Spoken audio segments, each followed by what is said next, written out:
Cordial saludo desde la Corporación Universitaria Iberoamericana Maestría en Educación. En este video realizaremos una exposición sobre los aspectos relevantes de las perspectivas de género. Docente tutora Heidi Gordillo, maestrantes Matilde Mary Chávez, Eibar Fernando Carabalí, Wilmer Cortés y Ever Gilberto Arias. A través de este video realizaremos una exposición teniendo como referencia 3 preguntas. La primera de ellas es: ¿cuáles son las construcciones históricas que conllevaron al abordaje de la perspectiva de género? En 1968, el profesor e investigador norteamericano Robert Stoller utilizó por primera vez el concepto de género, significando el conjunto de diferencias anatómicas y biológicas entre hombres y mujeres. El concepto de género comienza a surgir a mediados de los años 70, según la OEA, como respuesta a las desigualdades existentes entre hombres y mujeres en función de su sexo. En 1975 se realizó la primera Conferencia Mundial de la Mujer en México, en donde se visibilizó por primera vez en todas las esferas las condiciones de discriminación, opresión, subordinación, segregación y maltrato a que eran sometidas miles de mujeres en el planeta. Lamas 2007. Desde tiempos de la prehistoria existen marcadas diferencias entre hombres y mujeres, no solamente físicas, sino de género, en donde existía una supremacía de un sexo sobre el otro. Las mujeres eran consideradas como acompañantes, objetos sexuales, responsables de las actividades propias del hogar y cuyo papel principal era la reproducción, mientras que a los hombres se les otorgaba el derecho de mandar, ya que defendían el grupo y proporcionaban alimento mediante la caza. En este sentido, Frapán, en el 2008, sostiene que la organización social de los primeros homínidos estaba formada por un macho dominante que gobernaba el destino de los otros machos del clan y la cópula con hembras era decisión suya. En la Edad Antigua aparece el patriarcado, palabra de origen griego que quiere decir mandar. Consiste en la institucionalización del dominio masculino sobre las mujeres, los niños, y a la ampliación de este dominio a la sociedad en general.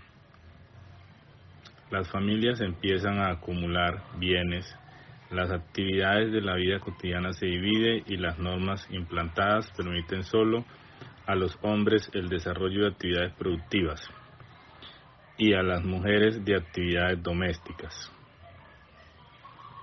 Los hombres deben salir del hogar a buscar el sustento y las mujeres son quienes deben quedarse cuidando los hijos.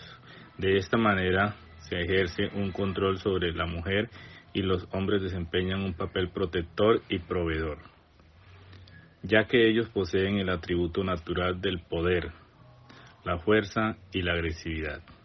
En la Edad Media, siglo V al siglo XV, la Iglesia jugó un papel clave mediante la construcción de 2 figuras fuertes para identificar a las mujeres. Eva, creada a partir de la costilla de Adán, quien provocará la expulsión de ambos del paraíso. Y María, quien representa la virginidad, la castidad y la abnegación como esposa y madre. Aparecen las clases sociales y la mujer noble goza de ciertos privilegios y se encarga del cuidado y la educación de los hijos, de la organización de los empleados de la casa y de la economía. Y es quien toma el mando durante la ausencia del esposo. Mientras que las mujeres menos privilegiadas podían ser utilizadas como monedas de cambio o sellar diversos pactos. En esta época surgieron las brujas. Era apreciación de la Iglesia la inclusión de cualquier mujer en este grupo. Sabían de anatomía, botánica y sexualidad, amor y reproducción, por lo que eran enviadas a la hoguera, ya que según la Iglesia estos conocimientos eran suministrados por el diablo, lo cual se convertía en una gran excusa para evitar que la mujer se sublevara. En la Edad Moderna, siglos XV al XVIII, el humanista Juan Luis Vives, 1492-1540, publicó en 1523 el texto La formación de la mujer cristiana, donde describió una doctrina de la educación femenina dirigida a doncellas, mujeres casadas y viudas. Estableció ideas, preceptos, costumbres y normas que, según él, toda mujer cristiana desde el momento del nacimiento debía seguir. Beltrán, 1994. Las mujeres estaban forzadas a ser fértiles. Las pobres daban a luz cada 24 o 30 meses. Tener hijos constituía una carga y un privilegio de las mujeres. Estas podían ser instruidas, pero no se les permitía enseñar. A través de la educación, ellas podrían adquirir buenas costumbres y vivir de manera decente, si encontraban un buen esposo. En la edad contemporánea, desde finales del siglo XVIII hasta el presente, en esta época se resalta la aparición de varias mujeres defendiendo los derechos de las mismas. Una de ellas es la escritora francesa Olympia de Gouges, en 1745 y 1793. Considerada una de las precursoras del feminismo, fue fundadora de la Sociedad Popular de las Mujeres en 1791 y precursora de la Declaración de los Derechos de la Mujer en 1789. Este documento reconoce y declara los derechos de las mujeres y es considerado uno de los discursos más brillantes y radicales en favor de las reivindicaciones femeninas. Esta escritora reclamó un trato igualitario de las mujeres con respecto al hombre en todos los aspectos de la vida, tales como el derecho al voto, ejercer cargos en el gobierno, hablar en público, la propiedad privada, la participación en el ejército, tener igualdad de poder en la familia y en la iglesia, y su educación. Por haber exigido estos derechos, fue condenada a la guillotina. Son muchas las mujeres que continuaron con la defensa y reconocimiento de sus derechos, y esta lucha permitió que se consolide el feminismo como movimiento social, político y económico que tiene como objetivo la igualdad de los derechos de las mujeres y de los hombres.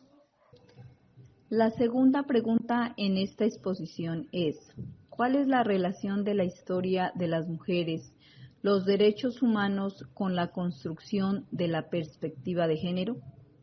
Una de las precursoras del feminismo contemporáneo fue Flora Tristán, 1803-1844. En su discurso apeló al sentido de justicia universal de la humanidad, considerando que mientras las mujeres en el mundo fuesen tratadas como seres inferiores, serían siempre oprimidas y no obtendrían un bienestar universal.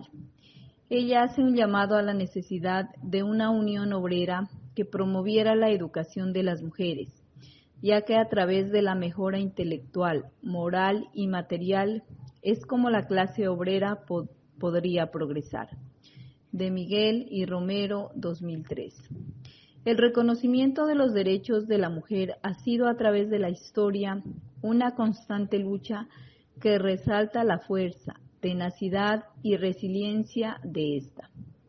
Mediante esta lucha se logró que mujeres como hombres puedan pensar y alcanzar objetivos o metas comunes en distintas áreas que en la actualidad se generan. Dirigir una nación o altos cargos públicos, llevar a cabo investigaciones de transformación global, conducir grandes avances tecnológicos, entre muchos otros.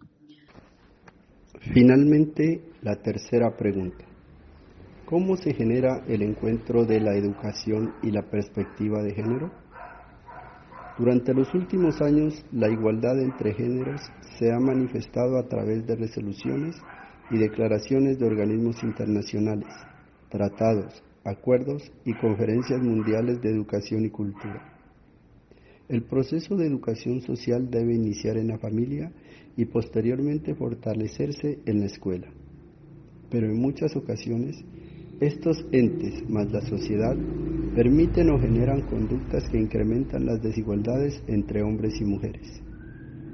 Es la educación, primero en la familia y luego en la escuela, con todos los actores que la conforman, padres de familia, directivos, docentes, estudiantes, los encargados de generar un ambiente y pensamiento de género igualitario que impulse al ser humano a su pleno desarrollo mediante la consecución de sus metas, eliminando en este caminar todo acto de inequidad o manifestación de sexismo.